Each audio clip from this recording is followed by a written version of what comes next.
Baik, kembali dalam cerita yang anda saksikan sebentar tadi ialah sedikit infografik yang kami kongsikan. Itu berkaitan dengan program imunisasi COVID-19 kebangsaan ataupun disebut sebagai PICK. Ini sudah tentu berkaitan dengan tindakan awal sebelum proses vaksin. Kemudian dikongsikan juga tentang tindakan semasa proses vaksinasi dan juga tindakan selepas selesai proses vaksinasi. Kalau anda terlepas saja infografik itu, anda boleh terus ke esrawani.com. Ada kami muat naik infografik itu untuk bahan bacaan anda dan juga mungkin rujukan anda, baik di esrawani.com ataupun di platform sosial media kami di Instagram, Facebook dan juga Twitter. Baik, untuk waktu ini tadi saya janjikan kepada anda saya nak bacakan sedikit kemaskini laporan harian jumlah pendaftaran terkini MySejahtera. Kalau diikutkan sehingga 23 Mac 2021, jumlah pendaftaran secara keseluruhannya adalah 6.4 juta ataupun 6,442,512. Kalau diikutkan peratusan perkembangan nasionalnya adalah 26.56%, dan kalau ikutkan negeri-negeri yang anda boleh lihat pada waktu ini di iPad saya ini, Selangor terus mencatatkan paling tinggi pendaftaran di MySejahtera iaitu sebanyak 1.8 juta pendaftaran dan diikuti oleh negeri-negeri lain iaitu seperti di Johor menghampiri 1 juta iaitu sebanyak 820,260. Okey, kalau boleh saya nak perincikan sedikit khususnya di negeri Sabah, 290,094 jumlah pendaftaran. Kalau diikutkan tadi kan saya ada bagi tahu kan ada dua color ataupun dua warna. Kalau yang warna cerah sedikit itu adalah berkaitan dengan jumlah pendaftaran. Kalau yang warna gelap sedikit itu adalah berkaitan dengan perkembangan pendaftaran. Kalau ikut perkembangan pendaftarannya adalah 9.89%. Baik, untuk bercakap tentang perkara ini, saya nak bersama dengan Wakil Esro Awani di Sabah, Radi. Radi, kalau diikutkan dalam perkongsian laporan berita yang Radi kongsikan, iaitu kalau diikutkan data ataupun statistik yang Radi kongsikan, iaitu sebanyak 27,309 penduduk sandakan mendaftarkan vaksin. Yang saya bacakan tadi ialah secara keseluruhan di negeri Sabah. Kalau boleh di waktu ini mungkin boleh dikongsikan berkaitan dengan kemaskini angka yang saya sebutkan ini, 27,309 orang penduduk sandakan mendaftar untuk mendapatkan suntikan vaksin COVID-19. Kalau diikutkan angka itu 6.9% masih lagi rendah. Mungkin ada sebab-sebab yang telah pun dikongsikan oleh pihak berkuasa di sana kenapa masih lagi rendah pendaftaran bagi vaksin khususnya di Sandakan, Radi? Baik, terima kasih rakan di studio. Untuk hari ini perkembangan dari Sabah, cerita dari Sabah kita bawakan berkaitan dengan perkembangan pendaftaran vaksin untuk daerah Sandakan. Berdasarkan maklumat hari ini yang kami terima kenyataan media daripada pengurusi jawatan kuasa pengurusan bencana daerah Sandakan, setakat hari ini hanya seramai 27.309 orang penduduk Sandakan yang mendaftar, dan sebenarnya angka itu masih terlalu jauh sebab di daerah Sandakan ini terdapat lebih kurang seramai lebih daripada 510,000 orang penduduk di daerah Sandakan, dan seramai 321,000 orang, lebih daripada 321,000 orang merupakan warga negara, manakala lebih daripada 189,200 orang bukan warga negara. Jadi jika dilihat lebih kurang dalam 93% penduduk Sandakan belum mendaftar untuk mendapatkan vaksin COVID-19. Dan berdasarkan tinjauan yang kami buat dalam beberapa hari ini, antara sebabnya masyarakat masih belum tahu kaedah mendaftar melalui MySejahtera, dan itu antara sebab utamalah kebanyakannya, khususnya kepada golongan yang berumur dan warga emas. Mereka kurang pengetahuan untuk mendaftar melalui MySejahtera. Dan berdasarkan tinjauan kami juga yang kami sertai bersama dengan agensi lain di kawasan-kawasan pulau pula di Sandakan ini, antara sebabnya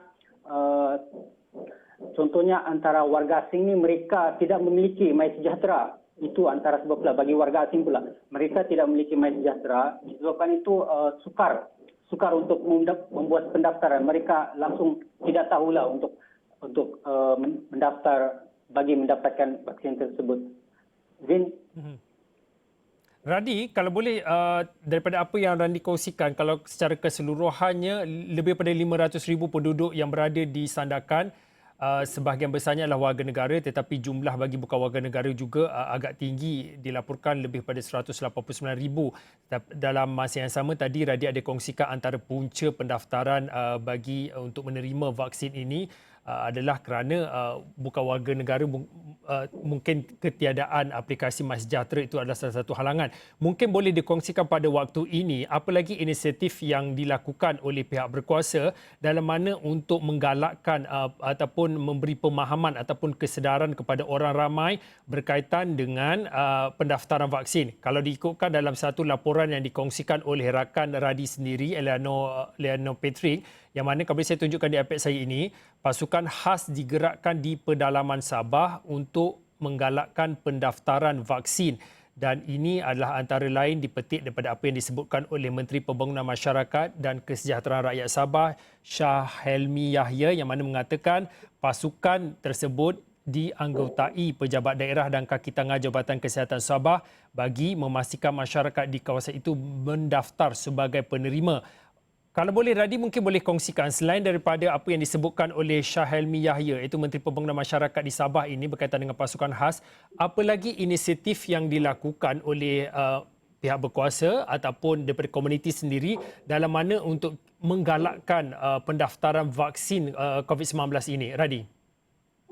Baik. Untuk menjawab isu ini, sebenarnya sebelum ini saya sendiri pernah menyertai kempen untuk mendapatkan vaksin. Jadi kaedah yang digunakan antaranya salah satu agensi yang berusaha untuk meningkatkan kadar pendaftaran ini, iaitu Agensi Pertahanan Awam Malaysia lah, di mana mereka mewujudkan satu pasukan sendiri yang khasnya untuk memberi kesedaran. Pertamanya untuk memberi kesedaran kepada umum untuk mendaftarkan vaksin. Mereka akan berjalan ke rumah-rumah individu, ke rumah-rumah masyarakat penduduk ni, dan mereka akan memberitahu, memberi penerangan dan bagi kesedaran lah bahawa pendaftaran vaksin ini sangat penting.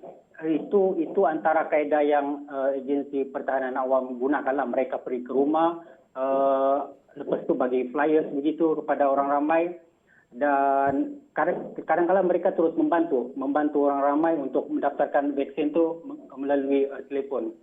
Dan hari ini juga berdasarkan maklumat yang saya lihat, perkongsian daripada pejabat kesihatan kawasan Senakan, pejabat kesihatan Senakan sendiri giat menjalankan kempen untuk mendaftarkan vaksin kepada masyarakat di sini. Antara kaedah yang mereka gunakan, yang saya lihat, mereka akan menggunakan kempen melalui, mereka ada kenderaan sendiri yang mempunyai pembesar suara. Dan mereka akan berkeliling ke sesebuah kawasan komuniti ataupun taman perumahan. Mereka akan seperti berucap memanggil orang ramai untuk mendaftar melalui MySejahtera. Itu antara salah satulah kempen yang pejabat kesihatan kawasan Sandakan gunakan. Dan selain itu, hari ini mereka pergi ke, apa yang saya lihat berdasarkan perkongsian di Facebook pejabat kesihatan ini, mereka pergi ke kawasan di kawasan perumahan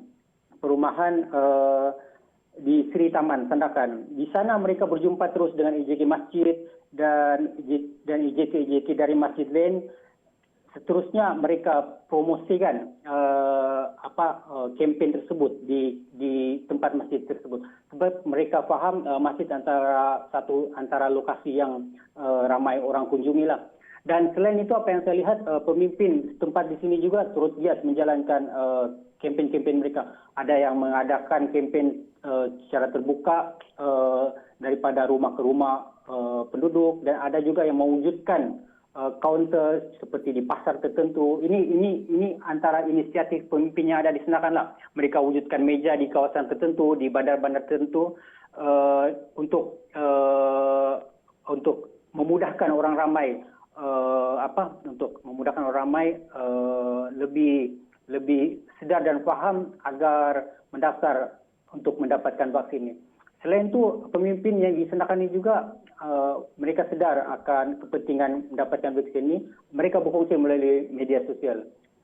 Zin. Okey, baik. Terima kasih kepada Radi Muslim. Radi tadi berkongsi tentang bagaimana melihat kepada angka yang disebutkan 27,309 orang penduduk di Sandakan mendaftar untuk mendapatkan suntikan imunisasi COVID-19. Kalau diikutkan daripada angka itu iaitu hanya 6.9% disifatkan sebagai sangat rendah. Ini dipetik daripada apa yang disebutkan oleh pengurusi Jawatan Kuasa Pengurusan Bencana Daerah Sandakan sendiri. Tadi pun dikongsikan oleh Radi bagaimana inisiatif-inisiatif yang telah pun disusun dan juga bagaimana inisiatif ini digerakkan sama ada daripada agensi kerajaan maupun komuniti dan juga pemimpin masyarakat itu dalam mana inisiatif ataupun dalam mana tujuannya hanya satu iaitu bagi menggalakkan pemahaman orang ramai berkaitan dengan pendaftaran vaksin COVID-19. Terima kasih kepada Radi. Saya percaya kalau ada lagi laporan berita perkembangan semasa dan juga cerita yang menarik dan juga boleh memberi kepentingan awam secara khususnya sama ada di Awani Borneo ataupun di Buletin Awani dan pastinya di Awani 75